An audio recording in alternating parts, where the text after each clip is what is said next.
નમસ્કાર. Stock this વીકમાં આપનું સ્વાગત છે અને આ સપ્તાહે કયા શેર્સ ફોકસમાં રહ્યા અને આગળ હવે કયા સંકેતો પર નજર રાખવી જોઈએ એની ચર્ચા સાથે હાજર છું હું ઝરણા આરકંડી. તો આ સપ્તાહની આપણે વાત કરીએ તો આ સપ્તાહ ઘણું મહત્વનું રહ્યું. સપ્તાહને અંતે આપણે આરબીઆઈ મોનિટરી પોલિસી આવતા જોઈએ અને ત્યારબાદ બજારમાં થોડું જોશ પાછું આવતું આપણને જોવા મળ્યું છે. આ ઉપરાંત ઇન્ડિગોના ક્રાઇસિસ પણ આ સમાચારમાં રહ્યા હતા સપ્તાહ દરમિયાન અને એની પણ અસર એના સ્ટોક ઉપર ખાસ કરીને જોવા મળી છે. પણ ઓવરઓલ આપણે આ સપ્તાહની જો વાત કરીએ માર્કેટનું પરફોર્મન્સ જે છે એ ઘટાડા તરફ હતું, પરંતુ છેલ્લા દિવસની રિકવરી બાદ ફ્લેટ માર્કેટ બંધ થતા આપણને જોવા મળ્યા છે. વાત કરી લઈએ સેન્સેક્સની, તો સેન્સેક્સમાં 0.01% મજબૂતી, બિલકુલ ફ્લેટ સેન્સેક્સનું આપણે ક્લોઝિંગ વીકલી ક્લોઝિંગ જોઈ શકીએ છીએ 85,712 પર. નિફ્ટીની વાત કરીએ તો ફ્લેટ ટુ નેગેટિવ ક્લોઝિંગ, 0.06%ના દબાણ તરફ ફ્લેટ ટુ નેગેટિવ ક્લોઝિંગ 26,186ની પાસે આપણે નિફ્ટીનું જોઈ શકીએ છીએ અને બેંક નિફ્ટીમાં પણ ફ્લેટ ટુ પોઝિટિવ ક્લોઝિંગ જ રહ્યું છે 0.04%ની મજબૂતી તરફ 59,777 પર. પણ જો તમે સ્મોલ કેપ અને મિડ કેપ જોશો તો ત્યાં દબાણ તરફનો માહોલ બનતો દેખાયો છે અને વીકલી ક્લોઝિંગ જે છે એ ક્લિયરલી દબાણ તરફ બનતા જોવા મળ્યા છે. મિડ કેપ ઉપર નજર કરો, સાપ્તાહિક ધોરણે 0.5% જેવું દબાણ બન્યું અને 60,594 પર ક્લોઝિંગ થતું જોવા મળ્યું છે. અને સ્મોલ કેપની જો આપણે વાત કરી લઈએ તો ત્યાં લગભગ 0.5%નું દબાણ બન્યું અને 17,507 ઉપર ક્લોઝિંગ થતું આપણે જોઈ શકીએ છીએ. તો આ આપણે માર્કેટની વાત કરી. હવે આપણે કયા સેક્ટરનું પરફોર્મન્સ કયું રહ્યું, કેવી રીતનું રહ્યું છે આ સપ્તાહ દરમિયાન એની ઉપર જો વાત કરી લઈએ તો વધનારા જે સેક્ટર્સ છે એ રહ્યા છે આઈટી. રૂપિયાની નરમાશની અસર અહીંયા આગળથી પોઝિટિવ થતી દેખાય અને લગભગ આ સપ્તાહમાં 0.4%ની મજબૂતી આઈટી સેક્ટરમાં આવી છે. નિફ્ટી ઓટોમાં પણ આપણને મજબૂતી જોવા મળી છે, લગભગ 0.5%ની આસપાસ. નિફ્ટી મેટલ પણ 0.5%ની આસપાસની મજબૂતી દર્શાવી છે અને નિફ્ટી પ્રાઇવેટ બેંકમાં 5%ની આસપાસની મજબૂતી બનતી જોવા મળી છે. પણ આપણે ઘટનારા સેક્ટર જોઈ લઈએ. ઘટનારા સેક્ટરની જ્યારે આપણે વાત કરીએ છીએ તો સૌથી વધારે ઘટાડો જે છે એ કન્ઝ્યુમર ડ્યુરેબલ ઇન્ડેક્સમાં આવતો જોવા મળ્યો છે 3% જેટલો. ત્યારબાદ ડિફેન્સ સેક્ટરની અંદર પણ દબાણ રહ્યું છે 2.5%ની આસપાસનું. કેપિટલ માર્કેટ સેક્ટરમાં પણ દબાણ રહ્યું છે 2% આસપાસનું અને નિફ્ટી એનર્જીમાં પણ 2% આસપાસનું દબાણ બનતું આપણને જોવા મળ્યું છે. હવે સ્ટોક વાઇઝ વીકલી પરફોર્મન્સ કેવું રહ્યું છે એના ઉપર જો આપણે નજર કરી લઈએ તો આ સપ્તાહના નિફ્ટીના વધનારા સ્ટોક તમે જોઈ લો. ચારે ચાર સ્ટોક જે છે આઈટી સેક્ટરના અહીં આગળથી આવી રહ્યા છે. વિપ્રો સાપ્તાહિક ધોરણે 4.16% મજબૂત, એચસીએલ ટેક 3.62% મજબૂત વીકલી, ઇન્ફોસિસ 3.60% અને ટેક મહિન્દ્રામાં પણ વીકલી પોઝિટિવિટી 3.53% જેટલી આવી છે. તો ટોપ ગેનર્સમાં ચારે ચાર આઈટી સેક્ટરના સ્ટોક આવ્યા છે. ઘટનારા સ્ટોકની વાત કરી લઈએ.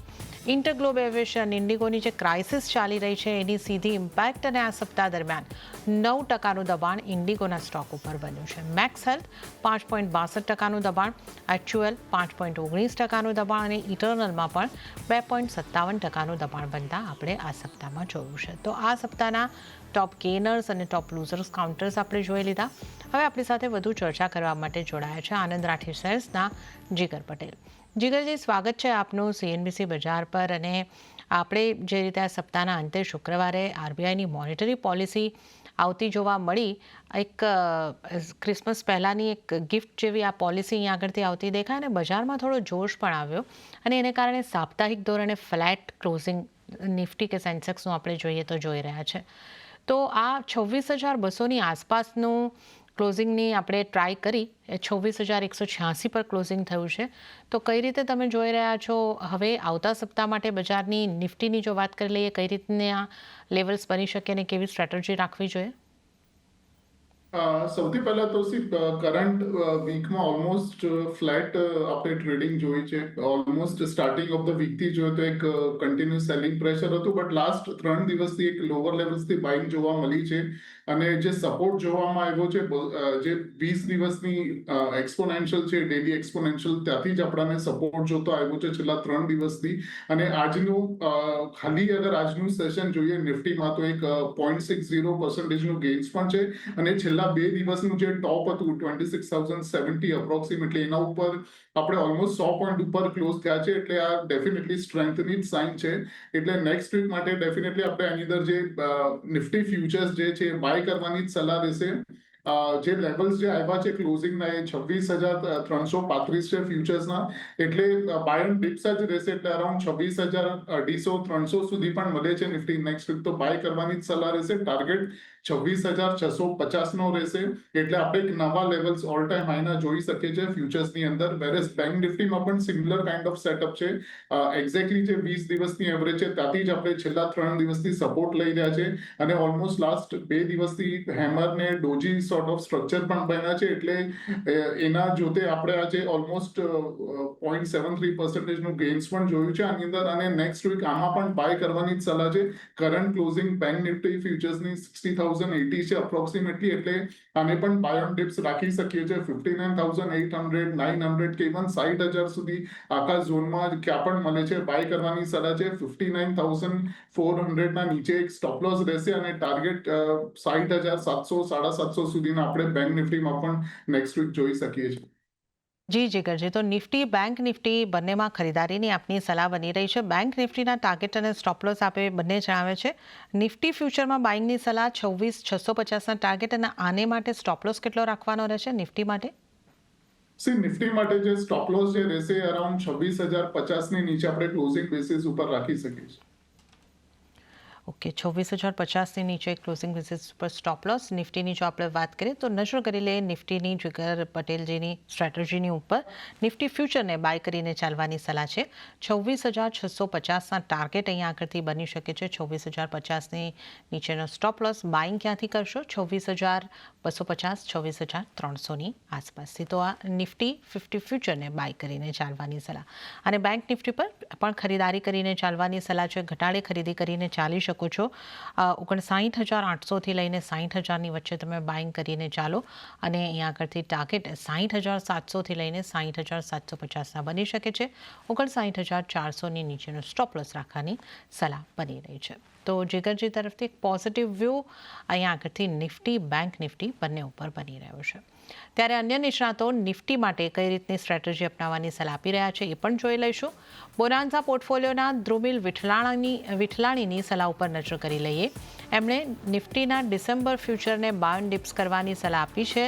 26,300, 26,350ની આસપાસથી.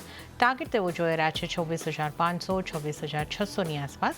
સ્ટોપ લોસ 26,150નો રાખવાની સલાહ મળી રહી છે ધ્રુમિલ તરફથી. હવે નજર કરીએ લેટિન મનહરલાલ ગ્રુપના રૂપેશ સોલંકીની સ્ટ્રેટેજી પર. એમણે નિફ્ટીના ડિસેમ્બર ફ્યુચરને બાય ઓન ડિપ્સ કરવાની સલાહ આપી છે 26,250ની આસપાસથી. ટાર્ગેટ તેઓ જોઈ રહ્યા છે 26,425થી લઈને 26,600નો, અને સ્ટોપ લોસ જે છે એ અહીંયા આગળથી 26,080નો રાખવાની સલાહ બની રહી છે. તો આપણા ત્રણેય નિષ્ણાતોની જે રણનીતિ બની રહી છે નિફ્ટી ફ્યુચર ઉપર ખરીદી કરીને ચાલવાની બની રહી છે. તો આપણે નિફ્ટીની સ્ટ્રેટેજીની તો વાત કરી, હવે સ્ટોક સ્પેસિફિક ચર્ચાની પણ શરૂઆત કરી. જીગરજીની સાથે આપણે ચર્ચા કરીશું. તો જીગરજી, શરૂઆત આપણે જે આ સપ્તાહના ટોપ ગેનર્સ છે ત્યાંથી કરીએ, અને ચારે ટોપ ગેનર્સ જે છે આઈટી સેક્ટરના અહીંયા આગળથી બધા દેખાઈ રહ્યા છે. સ્વાભાવિક રીતે આ સપ્તાહમાં જે રૂપિયા ઉપર પ્રેશર બન્યું એની એક પોઝિટિવ ઇમ્પેક્ટ રહી, પણ સ્ટોક પર નજર કરીએ, વિપ્રો 4.25% મજબૂત, એચસીએલ ટેક સાપ્તાહિક ધોરણે 3.62%, ઇન્ફોસિસ 3.7%, તો ટેક મહિન્દ્રા 3.53% મજબૂત.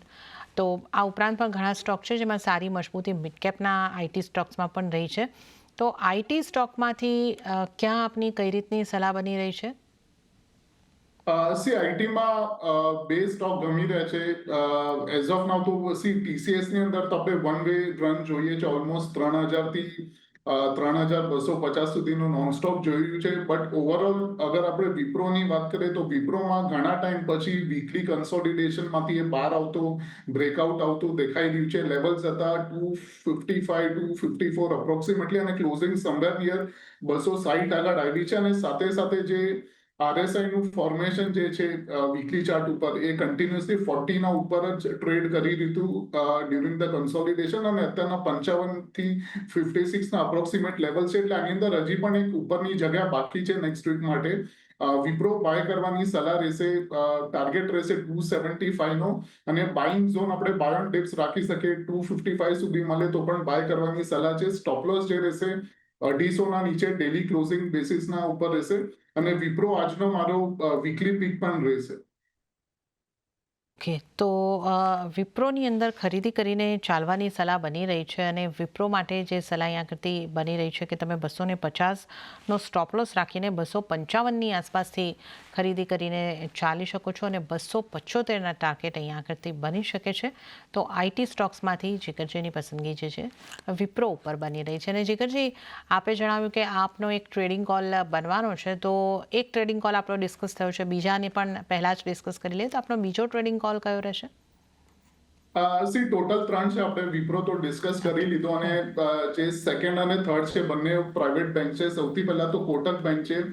જે રીતે બેંક નિફ્ટી સ્ટ્રોંગ લાગી રહી છે એવી રીતે જ આપણને કોટક બેંકમાં પણ એક સ્ટ્રોંગ બેઝ બન્યું છે. અગર વીકલી બેસિસ ઉપર જોઈએ તો આખા નવેમ્બરથી કન્ટિન્યુઅસલી 2070નો સપોર્ટ મેન્ટેન થયો છે અને કન્સોલિડેશન પણ એ જ પર્ટિક્યુલર ઝોનમાં ચાલ્યું હતું અને કરંટ વીકમાં આપણે એક સારો બ્રેકઆઉટ આવતા પણ જોયો છે અને ક્લોઝિંગ પણ એના ઉપર છે. એટલે જે કોટક બેંક જે છે એને બાય કરવાની જ સલાહ રહેશે. આપણે ટાર્ગેટ લઈને ચાલશું 2235નો અને બાઇંગની જે ઝોન રહેશે, બાઇંગ ડિપ્સ આપણે ટીલ 2125 એટલે 2125 સુધી બાઇંગ ડિપ્સ રહેશે અને સ્ટોપ લોસ જે રહેશે 2100ના નીચે ડેલી ક્લોઝિંગ બેસિસથી રહેશે.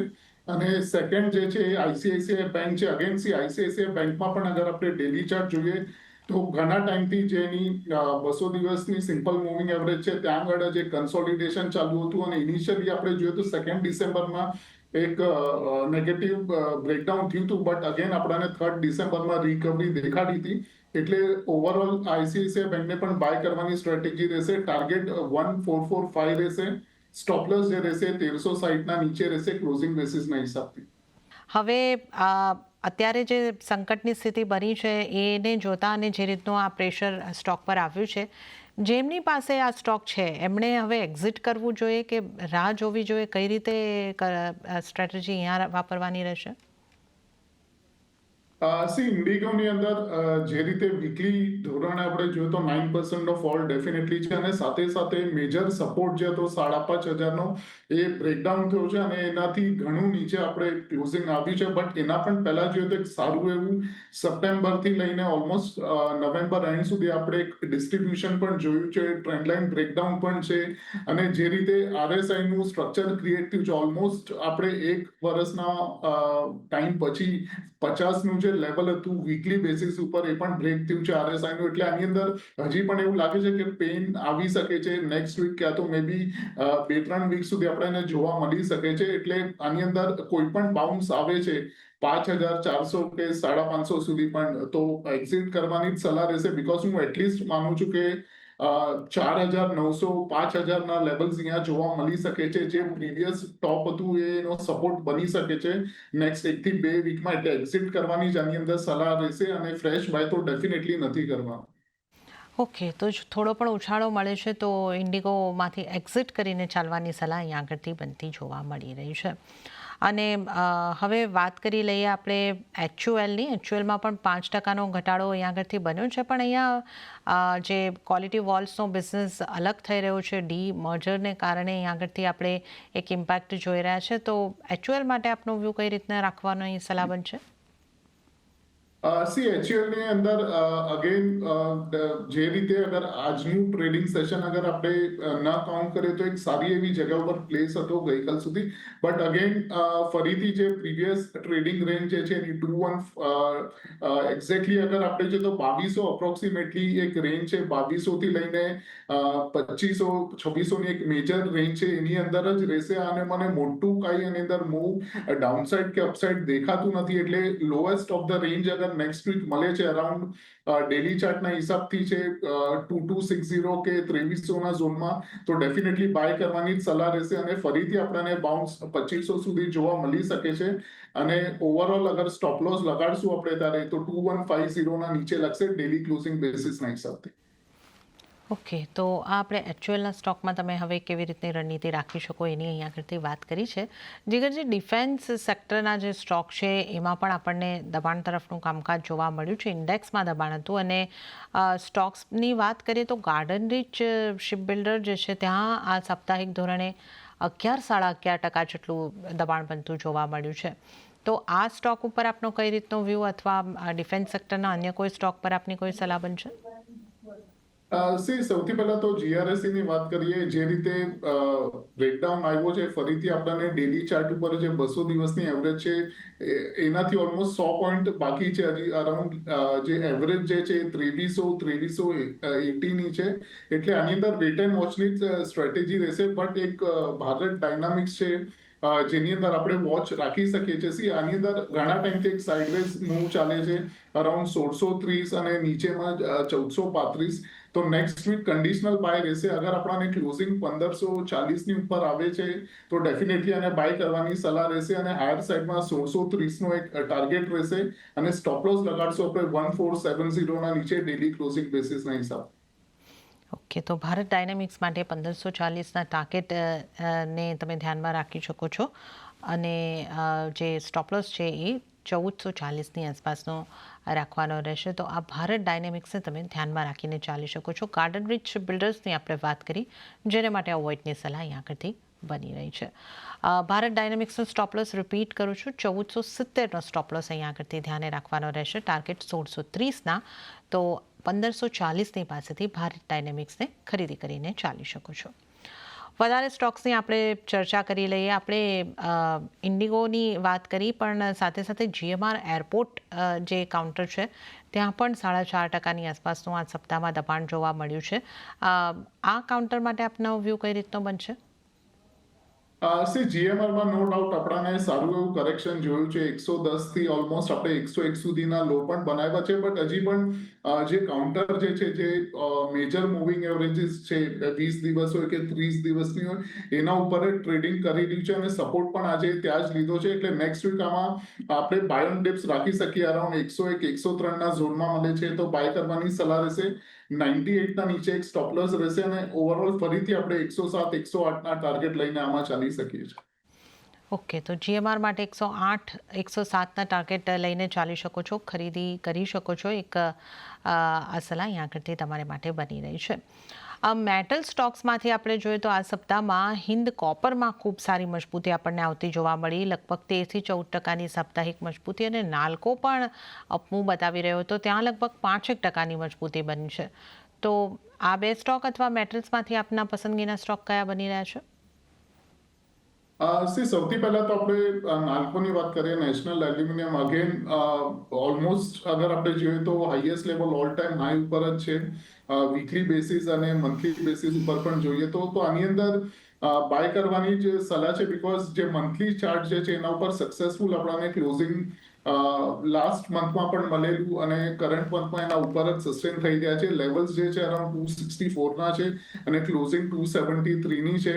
આની અંદર બાય ઓન ડિપ્સ આપણે કરી શકીએ છીએ. 270 સુધી મળે તો પણ. અને જે સ્ટોપ લોસ રહેશે 265 ના નીચે રહેશે ક્લોઝિંગ બેસિસ ઉપર. અને ટાર્ગેટ વાઇઝ 285 286 ના રહેશે. અને સેકન્ડ સ્ટોક જે હિન્દ કોપર છે એની અંદર પણ એક સારું એવું મોમેન્ટમ ગેઇન થતું દેખાય છે વીકલી બેસિસ ઉપર. અને જે રીતે રિવર્સલ આવ્યું છે એક્ઝેક્ટલી જે 10 પીરિયડની એવરેજ છે વીકલી બેસિસ ઉપર, ત્યાંથી જ આપણને શાર્પ ગેઇન્સ જોવા મળ્યા છે. અરાઉન્ડ 13 to 14% છે. એટલે આને 371ની ક્લોઝિંગ છે એટલે 365 સુધી પણ આવે છે તો બાય કરવાની સલાહ રહેશે. સ્ટોપલેસ જે રહેશે 350 ની નીચે રહેશે ક્લોઝિંગ બેસિસના હિસાબથી. અને ફરીથી આપણો જે ટાર્ગેટ રહેશે, મને લાગે છે કે જે મે 2024નું ટોપ હતું 1413 1412નું, એ આપણને એક ટાર્ગેટ જોવા મળી શકે છે નેક્સ્ટ વીક. ઓકે, તો ખરીદારી કરવાની સલાહ હિન્દ કોપરની અંદર બની રહી છે. અને હિન્દ કોપરમાં 1400 સુધીના ટાર્ગેટ નેક્સ્ટ વીકમાં જીગરજી આપ કહી રહ્યા છો? 413 ને 414ના જે અપ્રોક્સિમેટ ટોપ હતા 20 મે 2024ના, એ ટાર્ગેટ રહેશે. એટલે 4